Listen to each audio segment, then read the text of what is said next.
మార్చి 12వ తారీఖున మన వైఎస్ఆర్సీపీ పార్టీ ఆవిర్భావ దినోత్సవం జరుపుకున్న వెంటనే మరి పశ్చిమ నియోజకవర్గం మాజీ మంత్రివర్యులు శాసనసభ్యులు వెల్లంపల్లి శ్రీనివాసరావు గారి కార్యాలయం నుండి అందరం కూడా బయలుదేరి ఫీజు పోరు చేపట్టాలని చెప్పేసి మా పార్టీ అధినేత జగన్మోహన్ రెడ్డి గారి ఆదేశాల మేరకు అందరం కూడా రమా కట్ పీసెస్ స్టోర్ దగ్గర నుంచి కూడా ర్యాలీగా బయలుదేరి భారీ ఎత్తున మరి వైఎస్ఆర్సీపీ పార్టీ కార్యకర్తలు, నాయకులు, అభిమానులు, అలాగే విద్యార్థుల యొక్క తల్లిదండ్రులు, విద్యార్థులు అందరూ కలిసి కలెక్టరేట్ దగ్గరికి వెళ్ళి కలెక్టర్ గారికి వినతిపత్రం ఇవ్వడం జరుగుతూ ఉంది.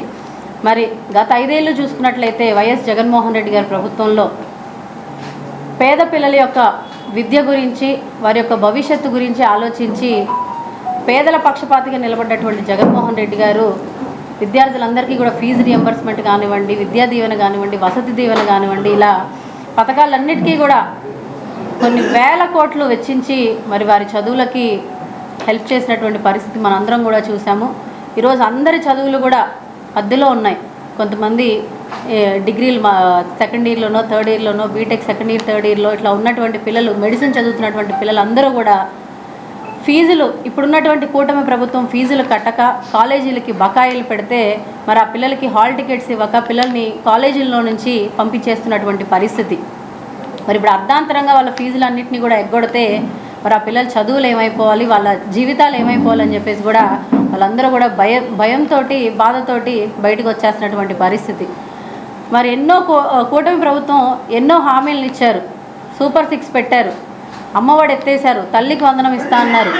మరి అలాగే ఫీజు రియంబర్స్మెంట్లు గత 2014 నుంచి 19 వరకు కూడా జగన్మోహన్ రెడ్డి గారు ఓడిపోయిన తర్వాత ప్రభుత్వం వచ్చి టీడీపీ వాళ్ళు ఏదో చేస్తారు, ఖచ్చితంగా ప్రజలకు మేలు చేస్తారు, ఫీజు రియంబర్స్మెంట్లు ఇస్తారు అనుకుంటే ఆ రోజు వైఎస్ రాజశేఖర రెడ్డి గారు పేద విద్యార్థుల చదువే నాకు ముఖ్యం అని చెప్పేసి ఎప్పుడూ లేని విధంగా ఫీజు రియంబర్స్మెంట్ని ఆయన అమల్లోకి తీసుకొచ్చారు.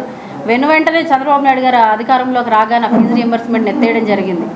మరలా జగన్మోహన్ రెడ్డి గారు 2019లో అధికారం చేపట్టగానే అదే ఫీజు రియంబర్స్మెంట్ని మళ్ళా తీసుకొచ్చి 93% పేద విద్యార్థులందరికీ కూడా చదువుకునే అవకాశాలు కల్పిస్తే ఈరోజు మరలా 3 పార్టీలు కలిసి ఏదో సాధిస్తామని చెప్పేసి ప్రజల్ని మోసం చేసి ఈరోజు కూటమి ప్రభుత్వం ఏర్పాటు చేసుకున్న తర్వాత మరలా అన్నిటిని కూడా ఎత్తేయడం జరిగింది. పేద విద్యార్థుల నోట్లో మట్టి కొట్టారు. మరి ఈరోజు ఒక్కొక్కరిని చూస్తూ ఉంటే పేద విద్యార్థుల్ని నిజంగా చాలా బాధ వేస్తూ ఉంది. మరి వాళ్ళ చదువులు ఏమైపోతున్నాయి అని చెప్పేసి ఆలోచించే పరిస్థితి ఈరోజు కూటమి ప్రభుత్వంలో లేదు. జగన్మోహన్ రెడ్డి గారు నాడు నేడు పెట్టి స్కూల్స్ని ఎంతో చక్కగా డెవలప్ చేసి పిల్లలందరికీ కూడా మరి యూనిఫాములు కానివ్వండి, బుక్స్ కానివ్వండి, 8th క్లాస్ నుంచి వాళ్ళకి ట్యాబ్లు ఇవ్వడం కానివ్వండి, సిబిఎస్ఈ సిలబస్ నుంచి ఇంకా కొంచెం మెరుగ్గా ఉండాలని చెప్పేసి ఐబీ సిలబస్ని ఇంప్లిమెంట్ చేయడం కానివ్వండి, ఇవన్నిటిని కూడా చేస్తూ ఉంటే వాటన్నిటిని కూడా ఎత్తేసి ఈరోజు ఎక్కడ కూడా విద్యారంగానికి ఈ కూటమి ప్రభుత్వం సహకరించకపోగా పిల్లలందరినీ కూడా గాలికి వదిలేస్తున్నటువంటి పరిస్థితి. మరి ఈరోజు పిల్లలు బాగా చదువుకుంటేనే రేపు భావితరాలు బాగుంటాయని నమ్మి జగన్మోహన్ రెడ్డి గారు విద్యకి, వైద్యానికి ఎంతో మంచి పెద్దపీట వేసి ఆనాడు 5 ఏళ్ల పాటు పరిపాలన సాగిస్తే మరి ఇప్పుడు 9 నెలలైంది వీళ్ళు గెలిచి ఏమాత్రం కూడా విద్యార్థుల గురించి ఆలోచించలేదు, వైద్య రంగం గురించి ఆలోచించలేదు. ప్రపంచంలోనే ఎప్పుడూ లేనటువంటి విధంగా వైఎస్ జగన్మోహన్ రెడ్డి గారు 17 మెడికల్ కాలేజీలని స్థాపిస్తే వాటిని కనీసం ఇప్పుడు ప్రైవేటీకరణ చేయాలి అని చెప్పేసి వీళ్ళు డెసిషన్ తీసుకున్నారు. తక్షణమే ఈ కూటమి ప్రభుత్వం ఆ డెసిషన్ని ఉపసంహరించుకోవాలి.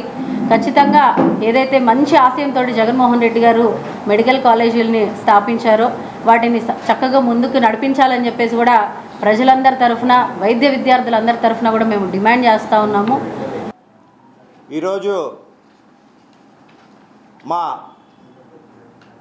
మాజీ ముఖ్యమంత్రి వర్యులు జగన్మోహన్ రెడ్డి గారి ఆదేశానుసారం, అలాగే పశ్చిమ నియోజకవర్గ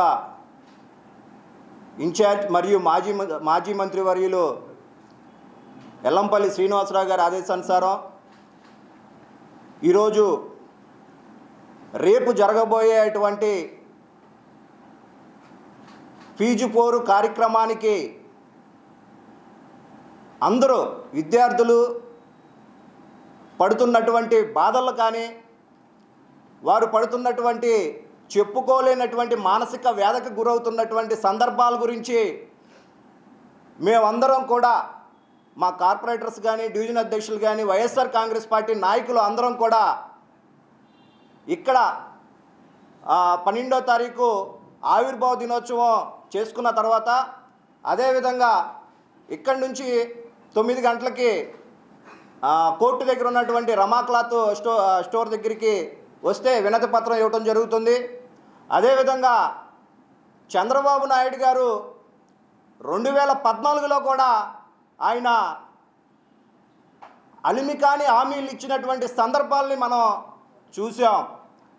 రాష్ట్ర ప్రజలందరినీ కూడా ఏ రకంగా మోసం చేశారో కూడా మనందరం చూసాం. అలాగే విద్యార్థుల్ని పక్క రాష్ట్రాలకు వెళ్ళి ఉద్యోగాలు చేస్తూ వారు ఎంత ఇబ్బందులకు గురవుతున్నారో కూడా చూసాం. అదేవిధంగా 2019లో అధికారంలోకి వచ్చిన తర్వాత ఆ రోజు ఉన్నటువంటి 14లో చేసినటువంటి పరిపాలన చూసాం. 2019లో గౌరవ మాజీ ముఖ్యమంత్రి వర్యులు జగన్మోహన్ రెడ్డి గారు చేసినటువంటి పరిపాలన కూడా ప్రజలందరూ చూశారు. అయ్యా చంద్రబాబు నాయుడు గారు, మీరు ఇస్తున్నటువంటి నిరుద్యోగ భృతి ఈనాటికి 9 నెలలు అయింది. 9 నెలలు అంటే మీరు ఇస్తున్నటువంటి నెలకి 3,000 చొప్పున 27,000 రూపాయలు విద్యార్థులకి మీరు నిరుద్యోగ భృతి ఎప్పుడు ఇస్తారు అని చెప్పని అడుగుతున్నాం. విద్యార్థులు ప్రతి ఒక్కరు చదువుకోవడానికి వారు స్టైఫండ్ కింద మీరు 3,000 రూపాయలని ఇవ్వాల్సినటువంటి బాధ్యత మీ మీద ఉంది. ఎందుకంటే నిరుద్యోగులందరూ కూడా ఆ డబ్బులతోటి ఫీజులు కానీ అలాగే భోజనం కానీ ప్రతి ఒక్కటి కూడా వారు చేసుకొని వారు జరుగుతున్నటువంటి ఉత్తీర్ణమైనటువంటి ఎగ్జామ్స్లో కూడా ప్రతి ఒక్కరు కూడా ఉత్తీర్ణులయ్యి వారందరూ కూడా ఉండాలి అని అంటే మీరు తక్షణం 27,000 రూపాయలను ఇవ్వాలని చెప్పి కూడా చెప్తున్నాం. అదేవిధంగా ఈ రోజున జరుగుతున్నటువంటి కాలేజీ యాజమాన్యాల్లో వారందరూ కూడా లోపల కాలేజీల్లో పిల్లలందరినీ కూడా ఇబ్బందులకు గురి చేసి మీకు ఫీజు రియంబర్స్మెంట్ రాలేదు, మీకు ఇస్తానన్నటువంటి రాలేదు కాబట్టి మీరందరూ ప్రతి ఒక్కరు కూడా డబ్బు చెల్లిస్తే కానీ మీకు హాల్ టికెట్ ఇస్తామని చెప్పి కానీ అటువంటి పరిస్థితి కూడా మనకు ఎదురవుతున్నాయి. ప్రతి ఒక్కరు కూడా ఈ రోజున వారు పడుతున్నటువంటి ఇబ్బందులన్నీ కూడా గమనించి ఈ రోజున తల్లిదండ్రులు పడుతున్నటువంటి బాధలు గమనించి 9 నెలల కాలంలోనే ఈ కూటమి ప్రభుత్వం విఫలమైందని చెప్పి కూడా ప్రతి ఒక్కరు కూడా మాట్లాడుకున్నటువంటి సందర్భాలు కూడా ఎదురవుతున్నాయి. అదేవిధంగా ఈ రోజున వైఎస్ఆర్ కాంగ్రెస్ పార్టీ చేపట్టబడుతున్న ఫీజు పోరు కార్యక్రమానికి ప్రతి ఒక్క తల్లిదండ్రులు కానీ అలాగే వైఎస్ఆర్ కాంగ్రెస్ పార్టీ అభిమానులు కానీ నాయకులు కానీ ప్రతి ఒక్కరు కూడా వచ్చి వేలాది మందిగా మనం అందరం కూడా మన కలెక్టరేట్కి వెళ్ళి కలెక్టర్ గారికి వినతి పత్రం ఇవ్వటం జరుగుతుంది. అదేవిధంగా అయ్యా పవన్ కళ్యాణ్ గారు, మీరు కూడా తక్షణం మీరు కూడా రిజైన్ చేయాలి, లేదనుకుంటే మీరు సమాధానం చెప్పాలని చెప్పి కూడా మేము అడుగుతున్నాం. ఎందుకంటే ప్రతి దానికి ఊగిపోయి తన పూనకం వచ్చినటువంటి మాటలతోటి ఎన్నో రకాలైనటువంటి మాటలను మాట్లాడినటువంటి వ్యక్తి పవన్ కళ్యాణ్ గారు. మిమ్మల్ని అడుగుతున్నాం, ఈ రోజున పిల్లలు పడుతున్నటువంటి బాధలు, అదేవిధంగా యువత కానీ నిరుద్యోగులు కానీ పడుతున్నటువంటి బాధలు మీకు కనపడట్లేదా? అలాగే రాష్ట్రంలో మహిళలు పడుతున్నటువంటి బాధలు మీకు కనపడట్లేదా? ఈరోజు నా చిన్నపిల్లల మీద కూడా ప్రతి 3 గంటలకు ఒకసారి అత్యాఘాతం జరుగుతున్నటువంటి సందర్భాలు, అవన్నీ కూడా లా అండ్ ఆర్డర్ గాలికి వదిలేసి లా అండ్ ఆర్డర్ని కంట్రోల్ చేయలేనటువంటి పరిస్థితిలో మీరు ఉన్నారని చెప్పి కూడా మీ కుటుంబ ప్రభుత్వం మొత్తం కూడా బాధ్యత వహించాలని చెప్పి కూడా తెలుస్తున్నాం. అదేవిధంగా మీరు ఎన్నో మాటలు మాట్లాడి ఏదో చేస్తానని చెప్పనని చాలా హామీలు, దొంగ హామీలు ఇచ్చి ఈ రోజున రాష్ట్రంలో అధికారంలోకి వచ్చారు. మీరు చేస్తున్నటువంటి మీరు కేవలం మీ పార్టీ పెట్టింది కూడా మీ అన్నకి మీకు మంత్రులు అవ్వాలి, అదేవిధంగా కూటమి ప్రభుత్వంతో తెలుగుదేశం పార్టీ బీజేపీతో ఉంటేనే నేను అవ్వగలను అని చెప్పి కూడా మీరు అనుకొని ఈ రోజున గతంలో మీరు 2 సార్లు పోటీ చేశారు.